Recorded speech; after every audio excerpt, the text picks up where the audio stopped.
おはようございます。今日のHoudini作業配信を始めていきたいと思います。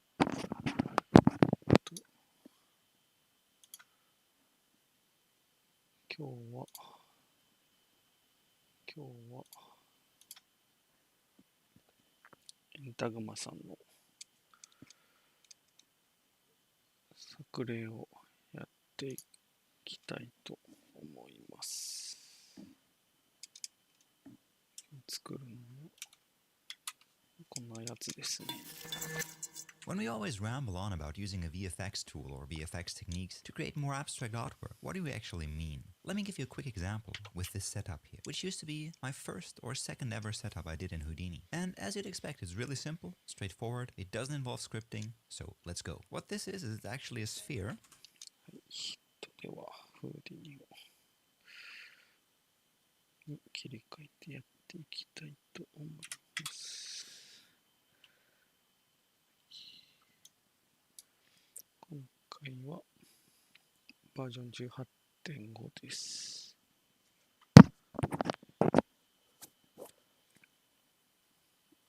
はい。And let's set this thing to not generate a primitive, but a polygon. So when we switch the viewport to smooth wire shaded, we can see the individual polygons here and increase the frequency, thus increasing.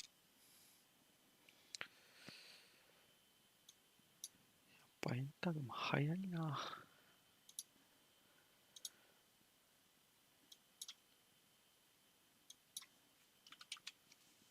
The polygon count of that sphere, and this sphere will be fractured and we will only keep the insides of our fractured pieces. Also, just for fun, let's scale this along one axis so we get more of that cocoon shape. In order to fracture this and control the fracture, I want to use a few control points which will tell Houdini's fracture node where the centers of the individual pieces that we're gonna cut this up into will be, and for that I'll be using a spray paint node, attach that to the sphere, and now if I select the tool handle here, I can draw in a bunch of points. Now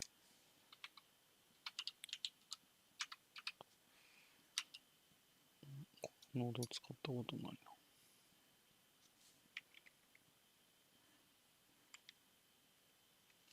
な。node, attach that to the sphere. Now if I select the tool handle here, I can draw in a bunch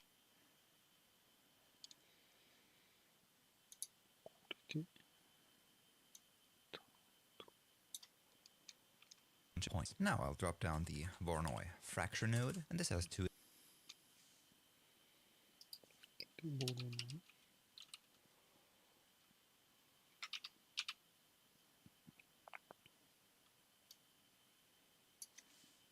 inputs. The first one will receive the sphere, so that's the mesh we're gonna fracture, and the second one will be the control points, the one we just spray painted. And you can see it's gotten a bit more complicated. You can see those additional lines having been cut into that mesh. However, we are not interested on the outside parts of that mesh, only on the newly created insides. And luckily for us, Voronoi fracture by default, when we scroll down here, is set up to output two groups, the interior and the exterior. So what I can do after the Voronoi fracture is add a blast node via the syn and select our outside group to blast, leaving us with this geometry here. And as you can see by these weird display errors, there's something going on which we don't want. What we have here are faces intersecting, as the fracture node here generates individual pieces which are supposed to be broken apart, so it's important that every piece has its own inside face so they don't appear hollow.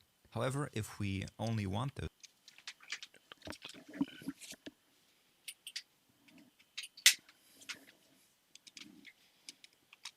pieces as a structural element, we only want one, not both, as they will result in rendering errors. And to fix those, Houdini has a handy node called clean. And in here, I'll have to set it up like this. I'll check consolidate points, I'll check fix overlaps, and uncheck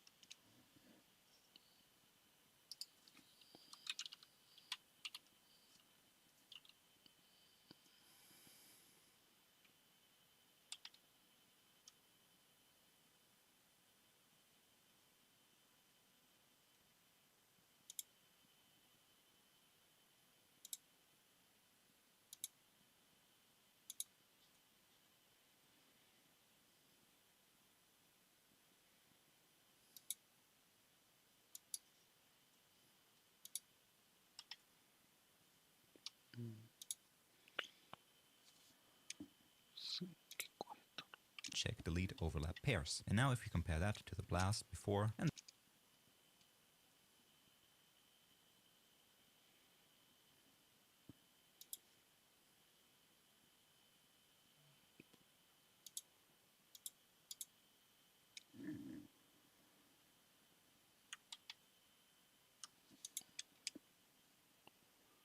then after, we can see we are only left with one face at those inside intersections. And now in order to create our artwork, all that's left to do is create 3 geometry streams. One with those inside faces for the translucent paper thin parts, and one where I'll use a polywire, wire this in after the clean. You can see a few spikes appearing here. Let's dial back the wire radius, and down here uncheck prevent joint buckling, and maybe, just maybe, you can see there's already something happening here.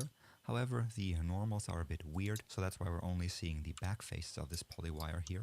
After that, we can use a normal node to just regenerate those normals and get proper polylines here, connecting those outlines of our interior faces here. In the polywire, let's increase the divisions to maybe 8, so the wire itself gets a bit more roundish. And down here with the normal Sop, let's maybe reduce the cusp angle to 22 degrees, so we end up with something like this. This is the outline. The final thing I want to do is add those dots onto the points that I used as my fracture points to create this whole geometry. So basically I'm going to use these points I created here with a copy the points node and a sphere, and I want to copy that sphere onto those points up here, resulting in pretty much the same image that I already had with the spray paint geometry here. However, now what I can dial in here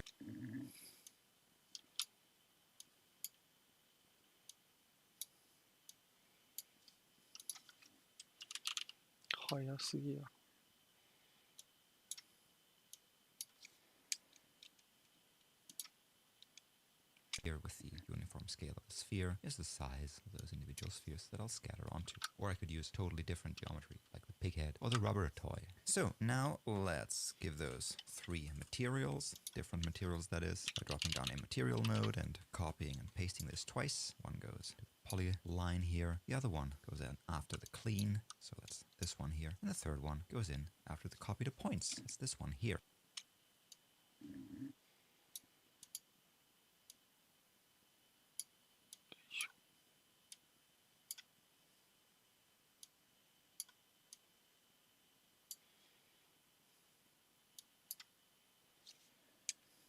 And now let's merge all these 3 by dropping down a merge node and then wiring in all of those 3 nodes. So now we have that geometry assembled back again. Now for rendering, what I like to do is close these 3 tabs here, just pin that and hit Ctrl T a few times to open up more. Just close the nodes. So 3 by dropping down a merge.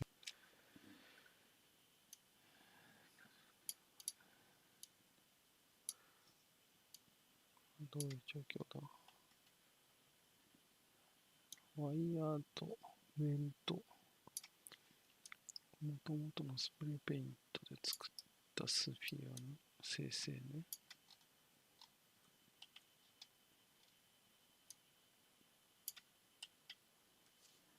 それをマージ。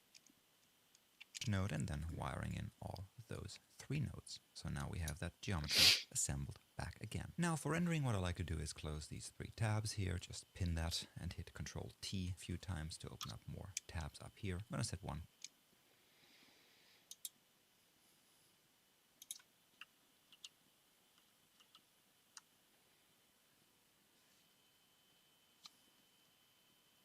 To the out network, the out context, that's where we'll dial in the rendering, and I'll set 1 to the material context.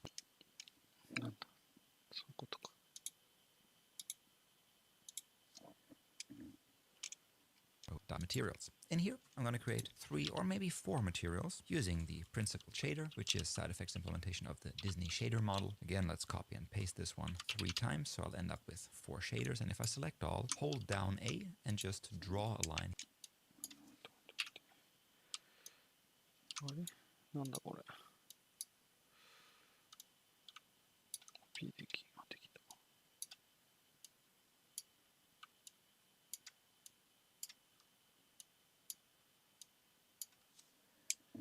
And here, I can auto layout them like this, so they sit flush in a grid here. Okay, let's call the first one translucent, and that's going to be the one for those areas in here. And in here, I'll just dial in the base color to a very bright gray, increase the specular roughness a bit, then drag this down here.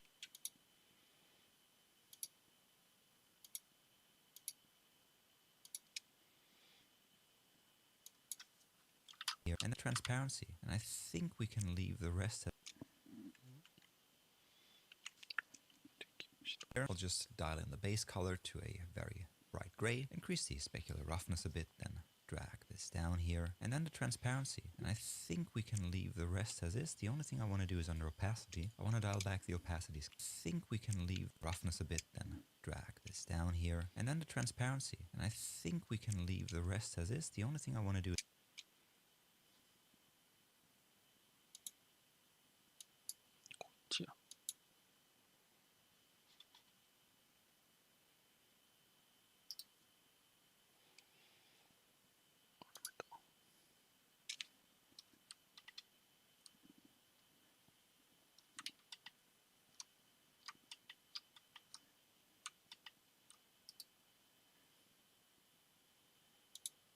コントロールミドルマウスしてんのになんで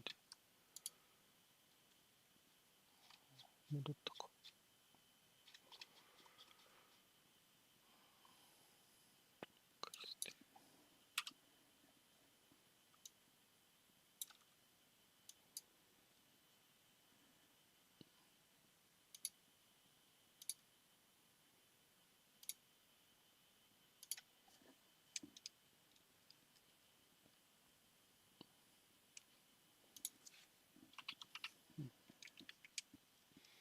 is under opacity, I want to dial back the opacity scale to 0.8 to make this slightly translucent. Let's assign this material by going back to our OBJ level where we built the whole geometry here, and the translucent material is this one for the geostream that comes in after the clean here. So under the material slot, let's just click here and go to the material that we just created, the translucent here, and hit accept.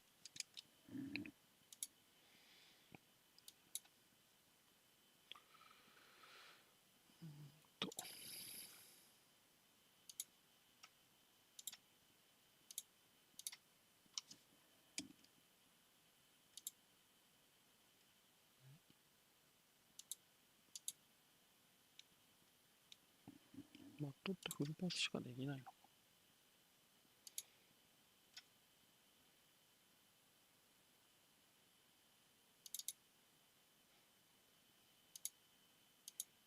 そうなの。Let's go back to our materials here in the matte level and call one metal. In this here, I'll create a very simple copper metal.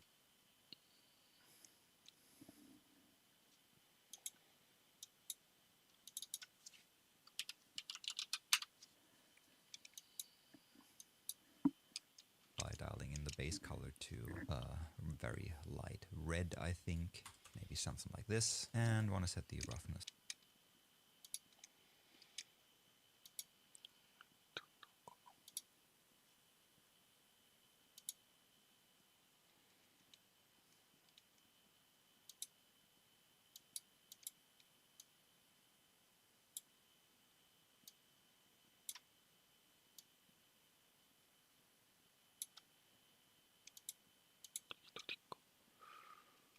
A bit lower so it's more glossy, and increase the metallic to 1, and that should be it for the metal. So let's go back to our geostream, and I think I applied the metal to this poly wire here. So again, highlighting the material node, just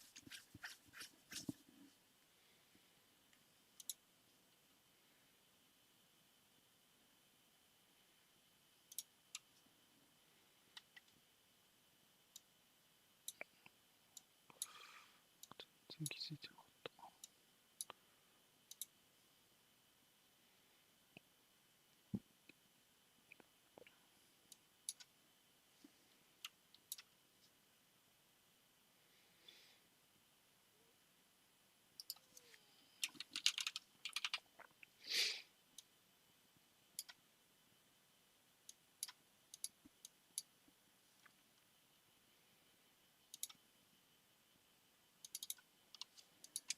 selecting the respective material we just created, and let's go back to our material context one more time, and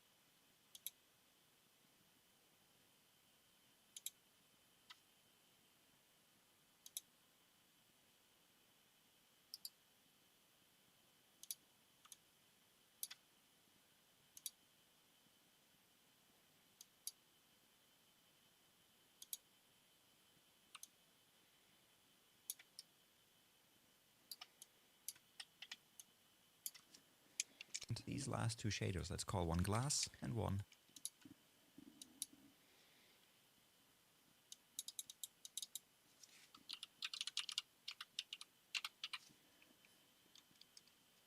BG for background. And in the glass node, what I want to do, just go up here, I want to just set my base color to black, my roughness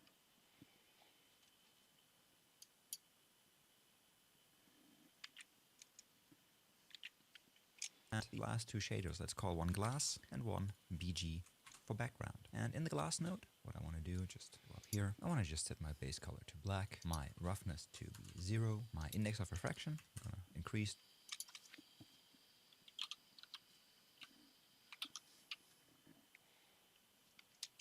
to give a bit more of a crystal-like appearance. And then down here at the transparency, I want to increase that to 1 and set our transmission color to a slight greenish color. Something like this, really, really slightly green. And finally, to a slight greenish color, something like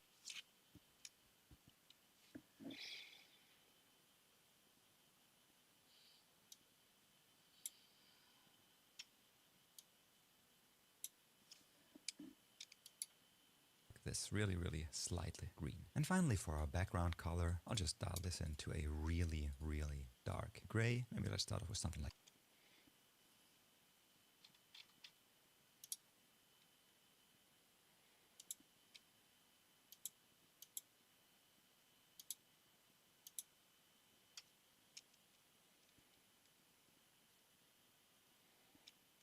this and increase its roughness a bit, and that's it for now. So let's assign the glass material first by going to the copy the points out here to this material node here, and in the material slot we're just going to select the glass again, and now we can highlight.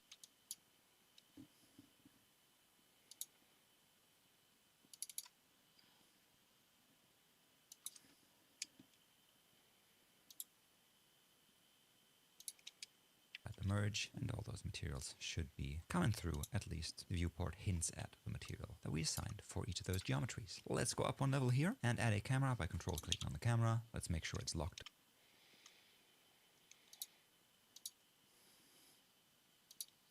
The viewport, so we can, with the viewport, control the camera angle. And to this camera as a background, and for that we can just briefly unlock this viewport here. I'm going to add a grid, dive in there and set the grid here.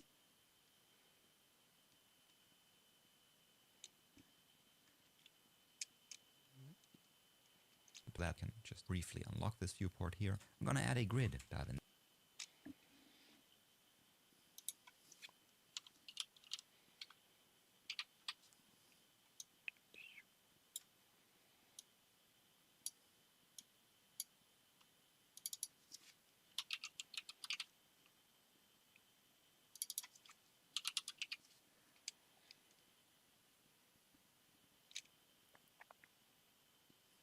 There and set the grid here to be along the X and Y plane. Go back up and parent this grid under the camera like this. So now it seems like it's gone because it's at the same position as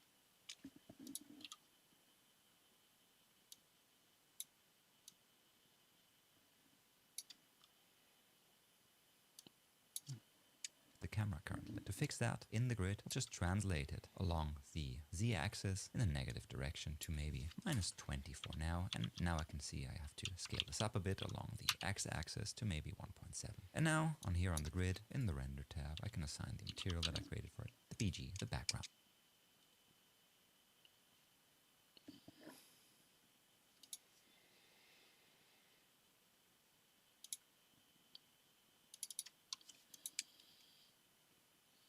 So now this grid sticks to the camera wherever I move it, and now again I can enable the locking to the viewport so I can drive where my camera is looking at. Let's add some lighting in here by just using an HDR by control clicking on the environment light here, which drops another node, this one in here, and in the environment map I'll just select an HDR which I downloaded, which I can select by just clicking on here and then choosing an HDR which I previously downloaded by just selecting HDRs only here. Now let's scroll down and make sure that I have unchecked show sequences as one entry, and I'll just go with this one. Downloaded from HDR.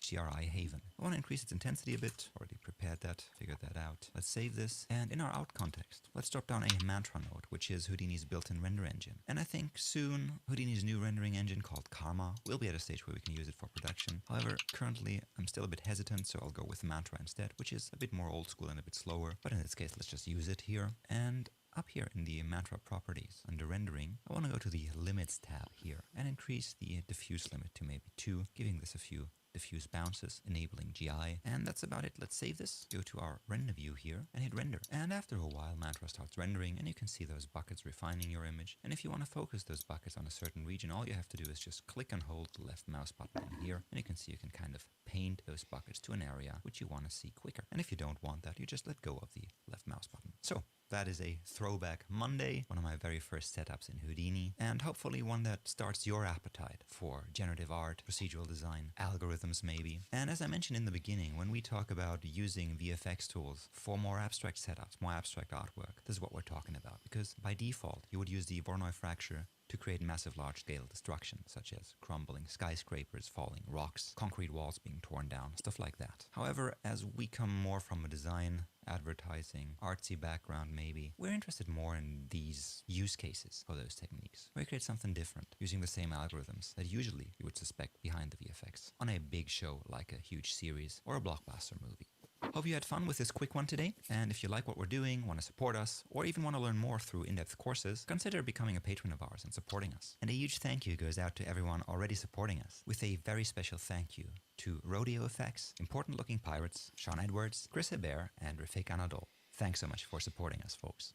As always, we are intrigued to see what you guys cook up using this technique, so don't be shy sharing, and until next time, it is cheers and goodbye. Don't be shy supporting us, folks. As always, we are intrigued to see what you guys cook up using this technique, so don't be shy sharing. And until next time, it is cheers and goodbye.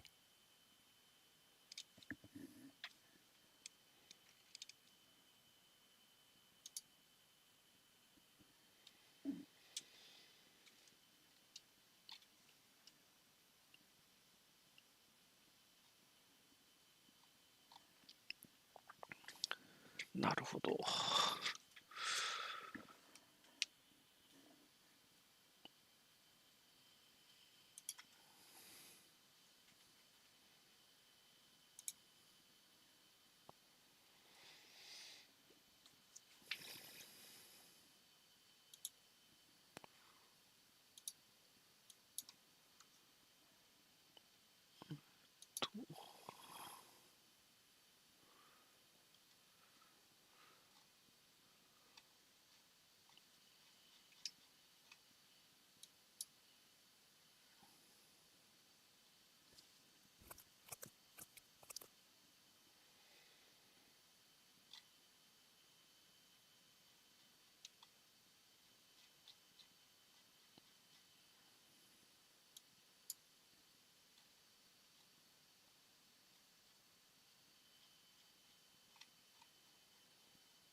もうちょいでレンダリングが終わりそう。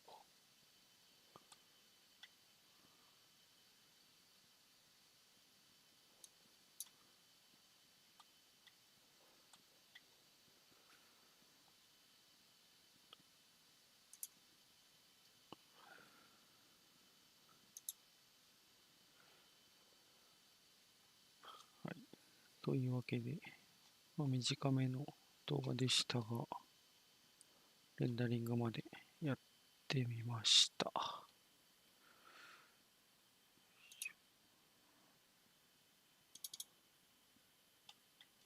ノードはだいぶコンパクトなので、そこまで難しいことはやってないと思いますが、この辺か。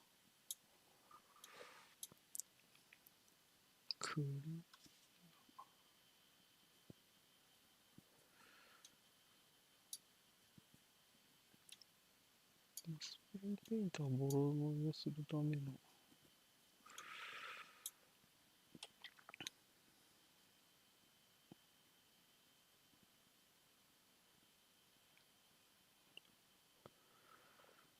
分割点にしてるだけなので、ここか。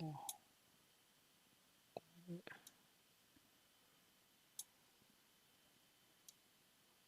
アウトサイド捨てて、ここのクリーンが分かんなかったな。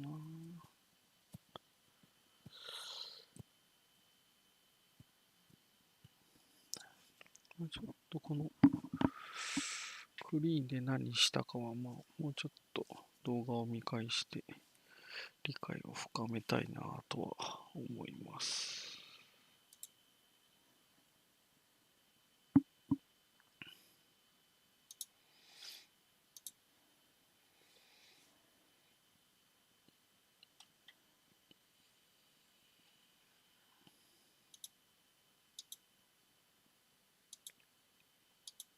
ついたら完全に消えてたから。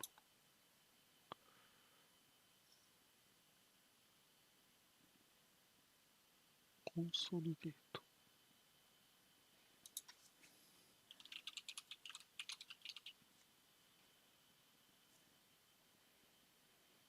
ああ、なるほど。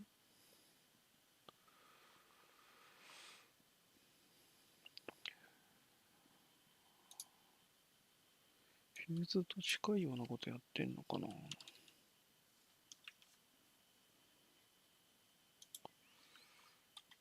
で、頂点数が1892。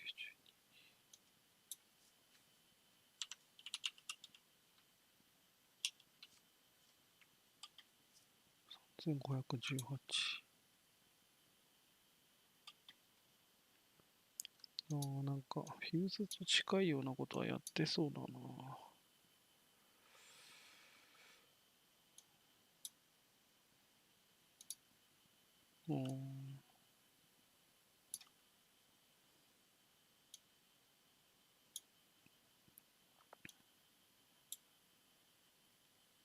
若干、やっぱり、アルゴリズムが違うんだろうな。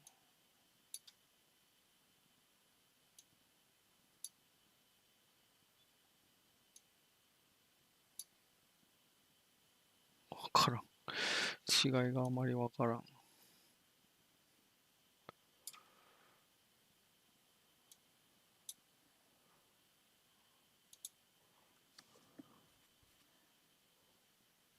でも近しい頂点を、一つにしてるみたいなことなのかな。フィックスオーバーラップもよくわからん。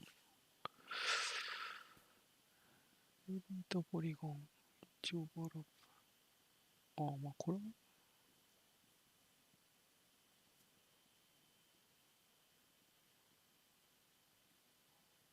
オーバーラップしてるポリゴンを消してんのか。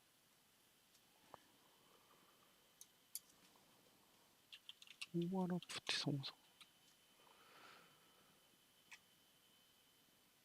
これもなんか似たようなことやってんだろう。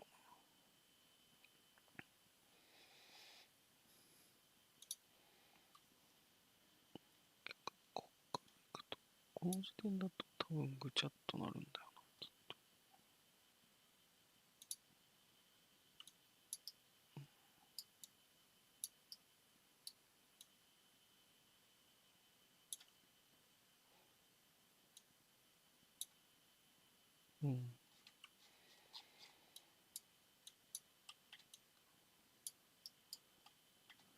なるほど。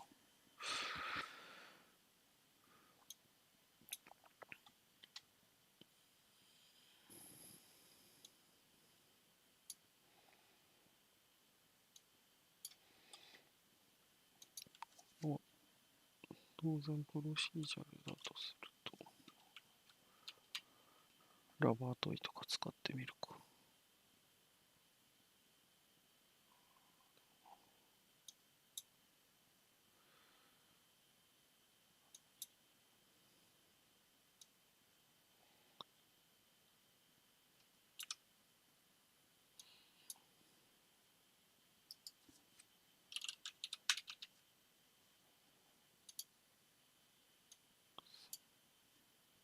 おう。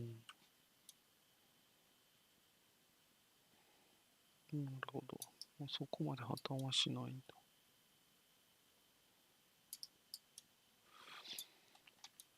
ちょっと個別に調整は必要そうだけど。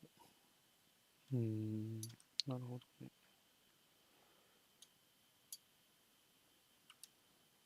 はい。というわけで、ベースにあるアルゴリズムは、多分割と、ボロノイが破綻なくできる多分モデルだったら、サクッと適用できそうな感じがします。はい。一旦今日はこんなところで配信を終わろうと思います。なんで録画してんだこれ。はい。では、ご視聴ありがとうございました。